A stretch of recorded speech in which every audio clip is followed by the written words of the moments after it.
Kalau di sana kan 4 musim kan ya? Negara 4 musim ya di Iya benar. negara dengan lambang elang ya. Yang hampir sama ya dengan kita ya. Garuda, Iya, cuman iya ya. beda Ingin terbang bendera ya. balik. Oke. Nah, kalau di sana sekitar 17 jam itu sambutannya atau kemeriahannya terasa nggak Mbak? Kan kalau di Polandia kan mayoritas Katolik ya. Tapi meskipun Bener. Katolik dan di setiap sudut kan pasti lebih banyak gereja daripada masjid. Nah, Bener. suasana Ramadannya itu kerasa atau enggak sih?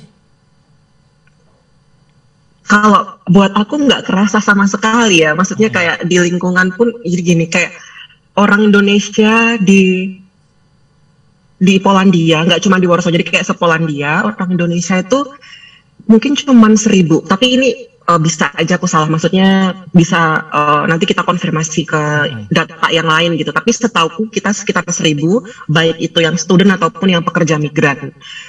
Sementara kalau dibandingin sama misalnya di Belanda gitu kan, itu lebih banyak lagi gitu. Kita cuman sekitar 1.000 gitu kan. Jadi kita akan sangat jarang ketemu sesama orang Indo. Kemudian kita juga akan jarang ketemu misalnya sesama orang Muslim gitu. Terlebih tadi emang dibilang kalau emang secara statistik Polandia itu 93% sekitar segitu itu agamanya Kristen, dan mayoritas di antara 93% tadi itu Katolik gitu ya. Jadi buatku nggak terasa, nggak terlihat suasana Ramadannya.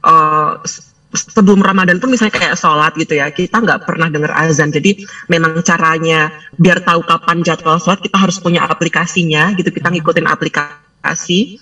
Terus kalau pas puasa juga kita ada acuannya. Teman-teman kebanyakan acuannya ada satu masjid gitu di Warsaw, namanya Masjid OKM. Nama polisnya agak susah, aku nggak bisa bilang. Kita ngacunya ke sana, jadi kayak jam imsak kita ngacu ke sana, terus jam sholat, tarawih, jam berbuka puasa kita juga mengacunya ke sana.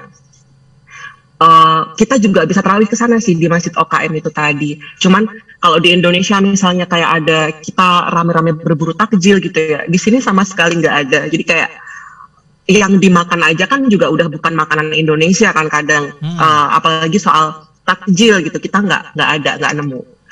Berarti ya, harus disiapin sendiri sih kalau itu. Kolak orang jual takjil gitu nggak ada. Kolak-kolak atau bubur sumsum yang di pinggir itu nggak nemu ya? Nggak nemu, nemunya sepeda di parkir. Tapi Mel, oh ya ngomong-ngomong kalau di Polandia tadi bahasanya emang susah ya?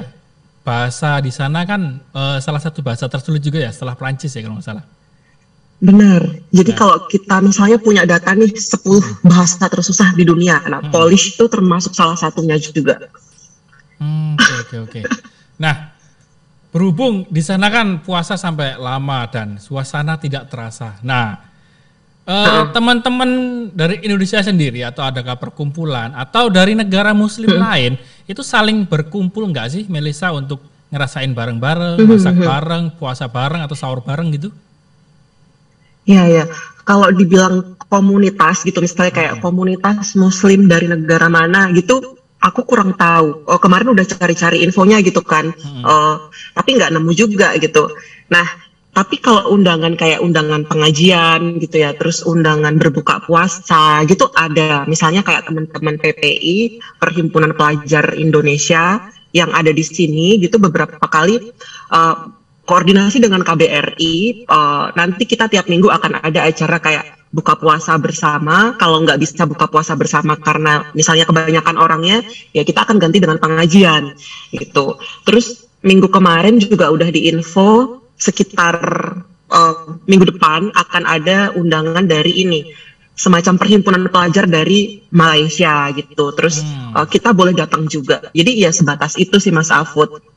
Gitu. Kalau yang kemarin aku ikutin itu acara pengajian yang diselenggarakan sama KBRI dan juga teman-teman PPI, itu mengundang salah satu imam besar dari Masjid Istiqlal gitu. Oke, jadi ketika ingin merasakan makanan Indonesia ketika Ramadan, mau nggak mau masak sendiri ya. Dan karena nggak Oh, ada nggak mau masak.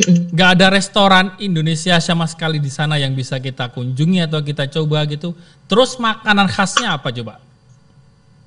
Oke, kalau ngomong-ngomong soal resto Indonesia, kita bisa bilang cuman ada 2 resto Indonesia di Polandia. Yang satu ada di kota Warsaw memang, yang satu ada di kota lain di Poznań. Dan kabar baiknya adalah ownernya ini mengundang kita mungkin kayak teman-teman pelajar yang berpuasa ada kesempatan untuk datang gitu pas puasa nanti dapat makanan gratis gitu. Tapi satu orang kayak jatahnya cuma satu, atau sebenarnya mungkin nggak tiap orang dapat, kayak stoknya terbatas gitu ya. Jadi nggak tiap hari, maksudnya nggak tiap orang akan bisa dapat kesempatan ini gitu. Tapi ownernya baik banget. Mereka mengundang kita mungkin dalam tanggal segini sampai segini, kita satu hari ada slot untuk 4 pelajar Indonesia yang puasa, ini silahkan datang. Jadi kayak mereka kayak gitu. Itu yang di Warsaw. Yang di Poznań, kebetulan aku nggak tahu kabarnya, cuman kalau yang di Poznań itu dia spesialis makanan Sumatera gitu, namanya Warung Sumatera. Padang ya? Gimana Padang sebut apa ya? Terus kalau yang di Warsaw itu makanan Indonesianya lebih general, jadi kayak ada sate, ada gado-gado, ada soto ayam, ada tempe mendoan gitu, ada. Kita bisa nemu itu. Cuman ya kayak jarang banget. Nah, kalau nggak mau datang ke resto ya emang harus masak sendiri gitu. Kalau makanan khas kalau Polandia, nggak masak sendiri, makanan khasnya apa? Makanan sendiri maksudnya yang aku masak gitu? Enggak, maksudnya kalau kita nggak masak sendiri, kemudian makanan khas di sana yang bisa kita santap untuk umum apa? Iya, jadi kalau di sini itu kan ya makanan barat tuh pasti erat sama ini ya, pasta-pastaan gitu. Ya makanannya pasta, lasagna gitu, atau salad. Jadi di sini tuh tren vegan itu lagi tinggi, terus tren hidup rendah gula itu juga lagi tinggi. Jadi kita akan gampang nemu kayak salad itu banyak banget di supermarket yang siap kita makan gitu sih. Makanannya kayak gitu. Berarti rasanya nggak ini dong, nggak manis, nggak pedes, nggak asin dong? Iya, dan sejujurnya aku di sini cuman sekitar 6 bulan itu level pedesku udah turun drastis. Kalau kena makanan pedes udah gampang ngeluh sekarang. Karena udah jarang banget makan makanan pedes, dan untuk dapetin cabe itu tokonya khusus. Jadi kayak jangankan buat dapat makanan Indonesia ya, kita mau cari bumbu rempah-rempahnya, mau cari cabenya, mau cari bawang merah yang kayak kita punya di Indonesia tuh susah banget gitu. Jadi, dan kalaupun ada, itu harganya mahal. Tempe harganya mahal, tahu harganya mahal. Jadi kalau kita nurutin mau makan itu ya kita spend buat makanannya jadi gede gitu. Jadi kalau aku pribadi gitu akhirnya melebur dengan makanan sini juga gitu. Kalau mau aman ya makan salad gitu kan. Ya bikin sendiri. Kalau salad kan nggak perlu dimasak ya, kayak cuman kita gabungin beberapa sayuran gitu. Gitu terus apa ya? Tapi gitu. Sebenarnya orang-orang Polandia sendiri seneng nggak sih dengan rempah-rempah yang asal Indonesia itu makanannya? Kalau misalnya di sana ada gitu. Iya, jadi uniknya itu ya, kalau aku amati juga di resto-resto Indonesia yang ada di Poland tuh dua-duanya pengunjungnya tuh juga orang Polish gitu, pengunjungnya orang-orang sini. Cuman memang kayak racikannya itu pasti udah disesuaikan sama orang sini. Misalnya makanan yang berterasi gitu kan, kita nggak akan ngasih terasi banyak gitu kalau pas masak. Jadi kayak cuman dikit aja.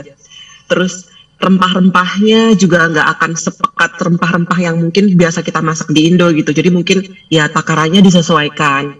Terus karena mereka tren hidup vegannya lagi tinggi, jadi mereka akan suka banget sama gado-gado gitu kan, gado-gado. Terus mereka kan tahu ini kan apa peanut butter kan, bumbu kacang gitu kan, peanut butter. Jadi mereka kenal itu tuh, si sayur dikasih peanut butter kalau buat mereka. Jadi pada di kita kan gado-gado gitu ya.